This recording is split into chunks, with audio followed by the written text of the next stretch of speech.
Olá, benditos! Vamos continuar a parte introdutória do livro de 1 Crônicas, que trata das genealogias. Lembrando que o objetivo principal do cronista era autenticar os direitos religiosos e políticos dos que tinham retornado do cativeiro babilônico. Como havia apenas uma tribo sobrevivente do povo de Israel, que era Judá, ela foi tratada com mais detalhes nas genealogias. Mas o cronista não ignorou as outras tribos do Reino do Norte, apesar de elas não existirem mais desde que tinham sido levadas para o cativeiro da Assíria. A inclusão das tribos perdidas nas genealogias foi para dar um quadro completo do povo de Israel, como a unidade que existia na época do rei Davi, antes da divisão dos reinos.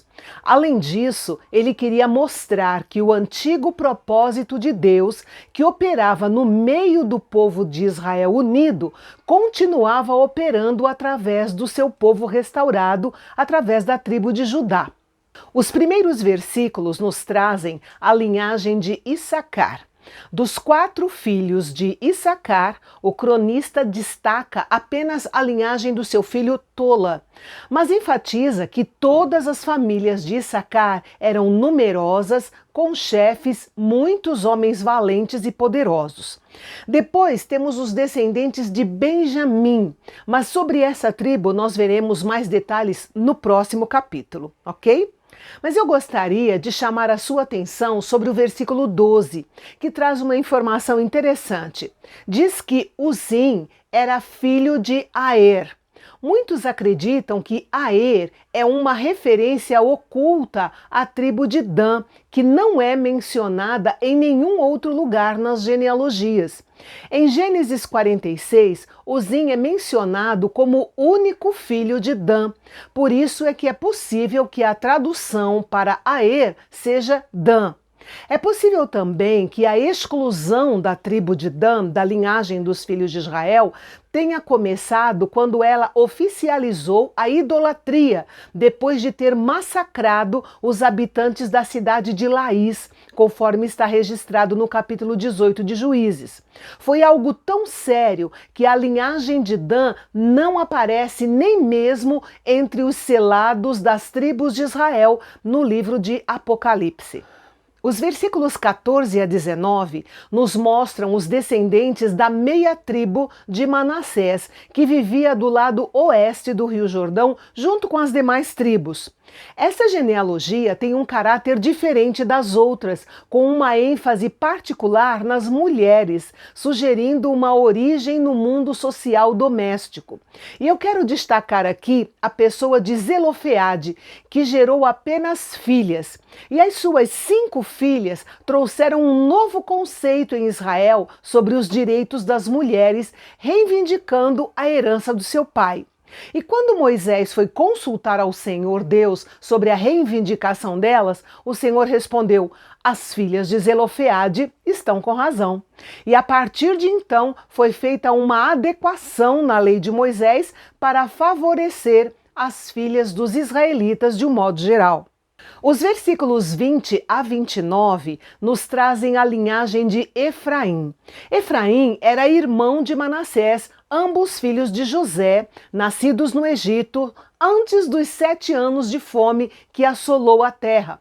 O versículo 21 fala de uma tragédia que veio sobre a família de Efraim, que resultou na morte de 2 dos seus filhos, Ézer e Eleade. Existem inúmeras conjecturas em cima dessa narrativa, mas eu concordo com a seguinte hipótese. Os israelitas moravam na terra de Gósen, no Egito, e eram pastores com muito gado próprio. Não eram soldados e, por isso, provavelmente não arriscariam suas vidas pelos seus animais. Sendo assim, os filisteus de Gate foram até onde viviam os efraimitas e os mataram para roubar o seu gado. Efraim, pai dos rapazes, foi tomado de uma profunda tristeza e lamentou muitos dias. Nada é mais triste para um pai do que ter que sepultar os seus filhos, principalmente em circunstâncias como essa. O que aliviou a dor do luto foi a presença dos outros filhos que vieram estar com ele naquele período de luto mais intenso. Pouco tempo depois, o nascimento de outro filho ajudou a diminuir a sua tristeza, mas a alegria de ter nascido um homem em sua família não o fez esquecer a sua dor. Ele deu um nome triste ao seu filho, Berias, um nome triste que lembrava infelicidade, desastre, tribulação, pois ele nasceu quando a família estava de luto por causa da trágica morte de seus irmãos. Mas a história da descendência de Efraim também foi marcada por, pelo menos, duas pessoas que trouxeram muita honra àquela tribo. A primeira foi uma filha dessa tribo chamada Seerá. Na época em que Israel se estabeleceu em Canaã, ela construiu pelo menos 3 cidades. Uma das cidades, inclusive, levou o nome dela, Uzen-Seerá. Veja que uma mulher virtuosa pode ser uma honra e uma bênção tão grande para uma família quanto um homem poderoso. A segunda pessoa a honrar a tribo de Efraim foi Josué, companheiro ilustre de Moisés e seu sucessor como líder do povo de Israel na conquista de Canaã. Nisso também a ferida feita na família de Efraim foi curada, e talvez o ressentimento desse ferimento causado pelos cananeus aos efraimitas pode tê-los tornado mais vigorosos na conquista da terra prometida. Com o tempo, os efraimitas se tornaram famosos por sua riqueza, seu poder e sua bravura, mas também eram famosos por serem insolentes, orgulhosos e briguentos. Os versículos 30 a 40 nos trazem os descendentes de Azer. Alguns homens notáveis dessa tribo são nomeados aqui. Seus príncipes eram homens valentes, escolhidos e chefes de príncipes. Seu exército não era tão numeroso em comparação com as outras tribos. Eram somente 26 mil, mas certamente eram todos aptos e úteis para a guerra.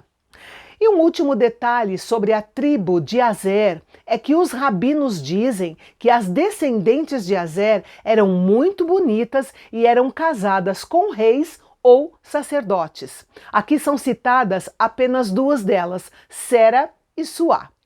E no próximo capítulo nós vamos falar sobre a tribo de Benjamim, de onde vieram o rei Saul e seu filho Jonatas. Eu te espero amanhã, aqui no Canal Bendito. Até lá!